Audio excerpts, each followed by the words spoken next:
Bien, vamos a comenzar entonces con este tutorial sobre lo que es la artrología del miembro inferior y vamos a revisar básicamente tres articulaciones que son las más importantes: la articulación coxofemoral, la articulación de la rodilla y la articulación del tobillo.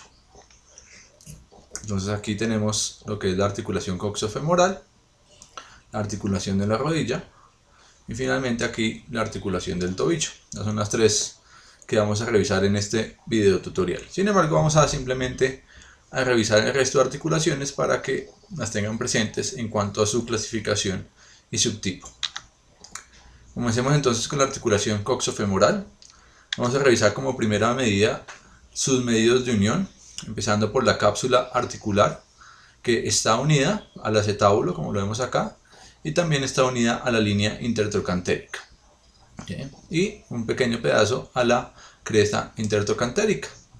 Su función o su movimiento es básicamente contener el líquido sinovial y está reflejada o está protegida por la porción refleja del músculo recto femoral y por el glúteo menor. El primer ligamento importante es el iliofemoral, que se va a insertar en la espina ilíaca anteroinferior y también en el margen del acetábulo, ¿sí? También cercano a la línea intertrocantérica. Como función vamos a tener que previene la sobreextensión cuando estamos en posición de pie, ¿sí? Y que las fibras superiores limitan la aducción, mientras que las fibras inferiores limitan la abducción. Entonces limita la sobreextensión, la aducción y la abducción. Tiene una forma de Y, es bastante fuerte, ¿sí? Está reforzado por este ligamento anterior. Tenemos como segunda medida el ligamento pubofemoral, que está insertado en la porción púbica del margen acetabular y en la fosa intertrocantérica. También es un ligamento que limita la extensión y la abducción y permite la sobreabducción, o sea, previene la sobreabducción de la articulación de la cadera. También refuerza la articulación o la cápsula inferiormente, la cápsula articular. El otro ligamento importante es el isquiofemoral, donde está en la porción isquial del margen acetabular y también va a la base del trocánter mayor. También tiene que ver con la extensión de la cadera y limita también la hiperextensión. También refuerza la cápsula articular y están delimitados estos tres como los ligamentos más fuertes de la articulación. Sin embargo, tenemos dos ligamentos también importantes, que son el ligamento de la cabeza del fémur, ¿sí? Que se inserta en la fobia que hay en el acetábulo, ¿sí? Y también en la fobia que hay en la cabeza del fémur, y lo que hace es limitar la aducción del fémur, ¿sí? Se pone tenso cuando hacemos aducción del fémur. Es intracapsular, pero no está por fuera de la sinovial. Por eso dicen ahí que es intracapsular, pero no extrasinovial. Y finalmente un ligamento acetabular transverso, ¿sí? Que va a los dos lados del rodete acetabular y crea un foramen, ¿sí? Con una escotadura, donde atraviesan los nervios que van a ir a irrigar la articulación. Bien, vamos a mirar entonces algunas imágenes. Aquí tenemos a la membrana sinovial, como ya lo hemos visto, bastante gruesa, bastante importante. Aquí tenemos el ligamento coronario, llamado por algunos libros orbicular, y podemos ver entonces aquí la zona del acetábulo. Recordemos que esta es la porción articular, la fascia articular, ¿sí? Y la porción acetabular, que es donde está la fosa acetabular. Aquí vemos el ligamento transverso que les mencionaba, que delimita este espacio o delimita la escotadura acetabular. Y vemos entonces las dos porciones del ligamento iliofemoral, una porción transversa, aquí la estamos delimitando, y una porción descendente. Y vemos también aquí el ligamento pubofemoral. Aquí entonces acá transversa, acá la porción descendente, y aquí el ligamento pubofemoral, que son los que se pueden ver desde esta cara, que es la cara anterior. Aquí vemos el tendón reflejo en el recto femoral y aquí vemos el trocánter mayor. Muy bien, en la cara posterior, entonces aparece el otro ligamento, que es el isquiofemoral. Lo vemos acá. Y vemos que también alcanzamos a ver una pequeña parte del ligamento iliofemoral, como ligamentos importantes de la articulación. Muy bien, vemos acá el ligamento de la cabeza del fémur, el ligamento redondo del fémur, que va a insertarse en la fosa acetabular, como ya lo hemos visto, y se inserta acá en esta fosita que hay en la cabeza del fémur. Vemos que es intracapsular. Aquí vemos los movimientos de flexión, entonces vemos que el ángulo de flexión de la cadera es más o menos de 130 grados y que el ángulo de extensión de la cadera es más o menos de 10 grados. Eso es importante tenerlo en cuenta porque cuando estamos hablando de un paciente tenemos que evaluar el grado de extensión y de flexión de la cadera. Pero también sabemos que la cadera puede hacer abducción en un ángulo de 40 grados y que puede hacer aducción en un ángulo de 30 grados. Esos son pues los grados normales, aunque puede haber gente que por sus actividades deportivas pueda tener algún grado más de extensión, pero este es el grado que se considera pues normal. Tenemos aquí también, cuando hacemos flexión, el grado de movimiento de la articulación, sobre todo en la rodilla, en rotación externa e interna, pero acompañada de la rotación de la cadera. Y vemos también los grados que podemos hacer, de 40 grados hacia la parte externa y de 50 grados hacia la parte interna. Lo mismo en posición de cúbito prono, ¿sí? Y vemos también que es lo mismo, pero se mantienen los grados de movimiento.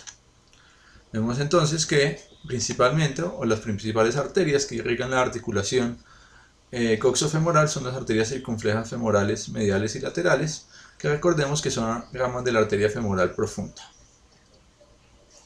Que recordemos que esa arteria es una rama de la arteria femoral. Aquí la vemos en otra cara, vemos cómo son circunflejas porque rodean completamente a la cabeza del fémur y van a dar sus ramas terminales para irrigar a la articulación. Vemos cómo hay una arteria importante que discurre por el ligamento redondo y que también proporciona una buena parte de la irrigación de la articulación. Cuando hablamos de la articulación de la rodilla, entonces también tenemos que hablar de una cápsula sinovial que se coloca cerca de la superficie articular o los márgenes de los cóndilos del fémur y van a la parte articular de la tibia. También contiene membrana sinovial y está fortalecida por la fascia látex por el tracto iliotibial, también por los tendones de los bastos, de los músculos isquiotibiales y el sartorio. Tenemos el tendón patelar, que recordemos que está cubriendo toda la patela y que mantiene la patela en su lugar y que también sirve como parte del tendón del cuádriceps femoral. Vemos que el tendón del cuádriceps hace rodea de manera importante a la patela para insertarse finalmente en la cara anterior de la tibia. Tenemos el ligamento popliteo oblicuo que inserta la parte lateral del fémur y va hasta la cabeza de la tibia, limita la extensión y fortalece la cápsula articular por la parte posterior. También tiene una expansión del tendón del semimembranoso que la protege. Tenemos el ligamento popliteo arqueado que está en la parte del cóndilo lateral del fémur y en la apófisis estiloides del peroné. También limita la rotación medial de la pierna y también está reforzado o está pasando por encima del tendón del músculo popliteo. El ligamento colateral tibial es muy importante, va del cóndilo medial y se inserta en la parte de la tibia. Limita la extensión y la hiperflexión y la flexión lateral de la rodilla y también está firmemente adherido al menisco. Mientras que el lateral, que también se inserta en el epicóndilo lateral, en la superficie lateral de la fíbula, limita también la hiperextensión, pero es muy importante que está separado del menisco lateral. Esto es importante porque cuando hay lesión del menisco medial o del ligamento colateral medial es muy frecuente que haya lesión concordante del menisco. Y ese menisco normalmente es el menisco medial. Tenemos el ligamento cruzado anterior, recordemos que la mnemotecnia es AEPI. El ligamento cruzado anterior va por la parte anterior de la tibia y va al cóndilo externo del fémur. El ligamento cruzado posterior va a la parte posterior de las espinas tibiales y va al cóndilo interno del fémur. Limita la extensión, la rotación lateral y el movimiento en posterior de la tibia sobre el fémur. Y vamos a mirar que va a estar va a estar más tenso cuando la rodilla está flexionada y va a estar más leve cuando la rodilla está totalmente extendida. Acá vemos el cruzado posterior que ya le hemos abierto, limita el movimiento posterior de la tibia sobre el fémur y también estabiliza el fémur en su posición. El menisco medial y el menisco lateral, que más que sean ligamentos, son importantes para el reforzamiento de la articulación. El ligamento transverso que une los dos meniscos y un ligamento coronario que se añade a los márgenes de los cóndilos. Aquí entonces vemos la articulación de la rodilla. Recordemos que funcionalmente se considera una tróclea. A pesar de haber varias articulaciones ahí, funcionalmente se considera una tróclea, es decir, correspondiendo a la articulación patelofemoral. Aquí lo vemos sin los ligamentos, vemos en su visión posterior, acá las espinas tibiales, aquí los dos cóndilos femorales, aquí la articulación tibio-peronea proximal, y empezamos a ver entonces acá el ligamento rotuliano. Aquí vemos parte de este reforzamiento medial que hace, y miren el ligamento colateral fibular, viene desde aquí arribita hasta acá, hasta el peroné, el ligamento colateral medial mucho más grueso y mucho más pegado a la articulación de la rodilla. Posteriormente vemos entonces esta rodilla que ya ha sido parcialmente separada, hemos separado parte de la patela, vemos algo de la grasa que hay en la articulación y vemos unos ligamentos de refuerzo en la porción intrafemoral. Pero vemos ahí cómo está bien reforzada lo que es la patela y su articulación con la tróclea femoral. Vemos acá el ligamento popliteo oblicuo, el ligamento popliteo arqueado, los dos en la parte posterior de la rodilla. Aquí son unos ligamentos bastante gruesos y bastante fuertes. Vemos nuevamente el ligamento colateral, mírenlo como está bastante desadherido, y miren el ligamento medial como está bastante pegado a la articulación de la rodilla. Aquí vemos nuevamente los ligamentos, ¿no? Vemos el ligamento acá popliteo oblicuo nuevamente, ¿sí? Y aquí vemos parte del menisco en este caso el menisco lateral, y acá no se alcanza a ver, pero aquí estaría el menisco medial por delante del ligamento. Aquí vemos el ligamento cruzado anterior y vemos parte del ligamento cruzado posterior, acá. Ligamento cruzado posterior y el ligamento cruzado anterior.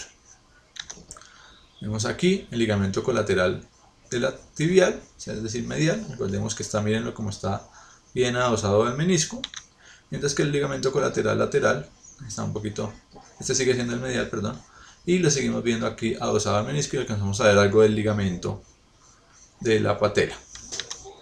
Vemos los movimientos de flexión, entonces vemos 140 grados de flexión, 5 grados de extensión de la rodilla, ¿sí? Debe haber más o menos 30 grados de rotación interna, más o menos 30 grados de rotación externa, 10 grados de rotación interna, ¿sí?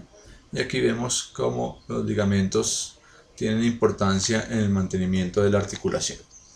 Nuevamente el ligamento cruzado anterior, el ligamento cruzado posterior, los meniscos, el menisco medial, el menisco lateral. Ahorita en otra vista los vamos a ver mejor. Aquí los vemos el menisco lateral en forma de C, el menisco medial en una forma más circular, en una forma más redondeada.